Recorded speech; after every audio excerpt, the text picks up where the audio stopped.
So let's say this is an excitable tissue. The cell can become excited. And here's a neuron that's going to communicate with it. Okay. What kind of gates are activated by neurotransmitters that are released and bind?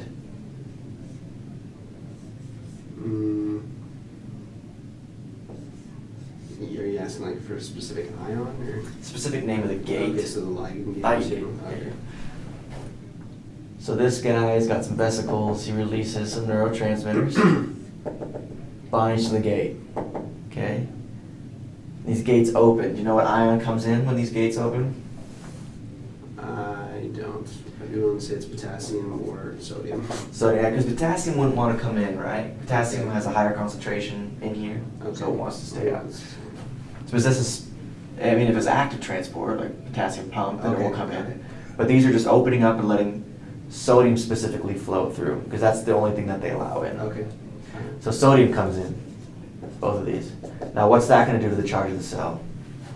Make it more positive. Mhm. Sodium's coming in. We've got these voltage gates, and once enough sodium comes in, then this gate opens and lets in even more sodium. Okay. So that's how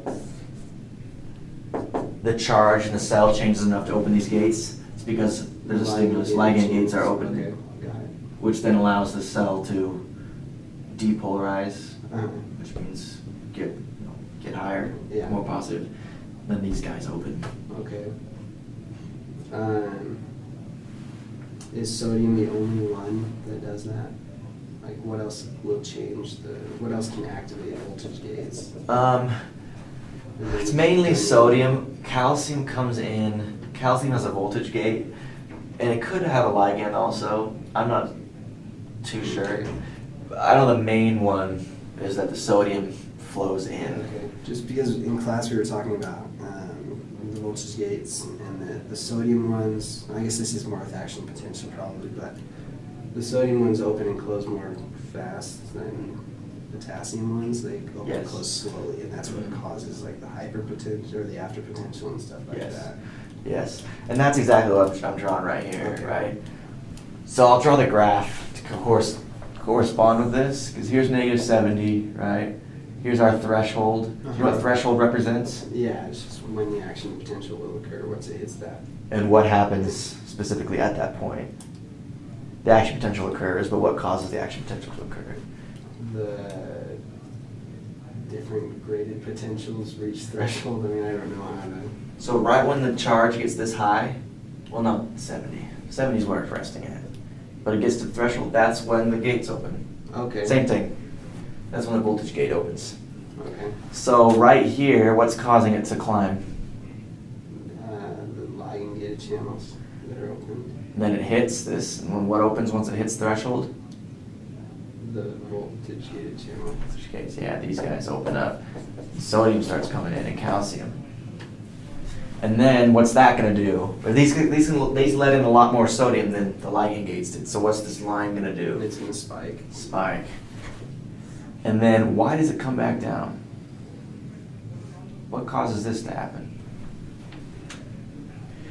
It has to do with when you're talking about the difference of the gate speeds. Yeah. Well.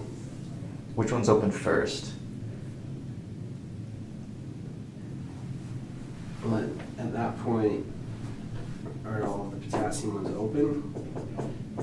At this point they are. Yeah. Before this, yeah, they're not. They're opening at that point. Opening, yeah. So right here, there's the sodium and the calcium that are opening, or that are open. But the potassium one isn't fully open right here. They all start to open at the same time. Okay, got it.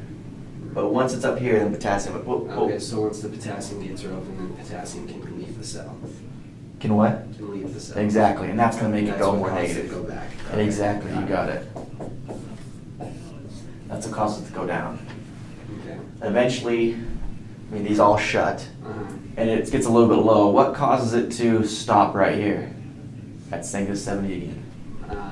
Those potassium gated channels, the voltage gated channels close completely. Well, they're closed probably like right here.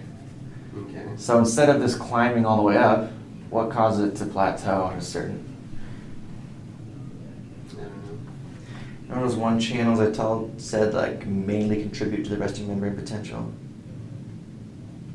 I think just said the sodium leak channels, but Not sodium leak channels, but potassium leak channels. yeah. So these are all closed, all these guys. And sodium potassium pump is pumping potassium in, right? Okay. If there wasn't any leak channels, then it would just It would just climb, keep going. it would just do it again, right? Yeah. But the leak channel makes it so there's an equilibrium is reached Got it. eventually. Got it. Make sense? Mhm. Okay. And this happens in, a bunch of cells in your body, all the Yeah, very excitable fast. tissues. Very fast, yeah. And it, It's amazing to me that they can even like calculate that stuff. yeah. How do they know that's the charge? I don't know, It's crazy. but they do. I think it's negative 70 millivolts. However they know that, I don't know, but that's cool.